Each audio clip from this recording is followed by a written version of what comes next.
ፖለቲካ ስታገል ሐሳብ ነው መሰረት የምታደርገው ምንድነው አቺቭ ማድረግ የምትፈልገው ለምሳሌ የኦሮሞ ህዝብ ጫካ ገብተ የኦሮሞን ህዝብ ነፃ አወጣዋለሁ ስትል ነፃ የምታወጣውን የህብረተሰብ ክፍል እየገደለ ከሆነ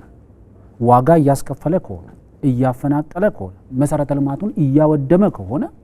ያ መንገድ ወደ ነፃነት እየወሰደ አይደለም ወደ ባርነት ነው እየወሰደ ያለው ማለት ነው የአማራን ህዝብ ነፃ አወጣለሁ ብለ የምታስብ ከሆነ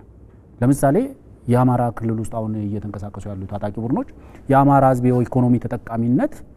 ጥያቄ አለን ብለው ነው የፖለቲካ ውክልና ጥያቄ አለን ብለው ነው ይገቡ የህልውና አደጋ በአማራ ህዝብ ላይ ተጋርጧል ብለው ነው እነዚህ ሰዎች ጫካ የገባን የሚሉት ያኔ ይሄንን ጉዳይ ይዘው ጫካ ገባን በሚሉበት ሰዓትና አሁን የአማራ ህዝብ የህልውና አደጋን ኦዲት እናድርገው ከተባለ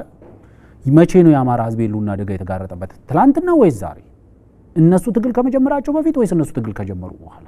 አሁን በትግሉ ማን ነው ዋጋ እየከፈለ ያለው ማን ነው እየደህየ ያለው ማን ነው እየደቀቀ ያለው ማን ነው መሰረተ ልማቱ እየወደመ ያለው ካልክ የሚታገሉለት ህዝብ ማን ነው እየተጠቀመ ያለው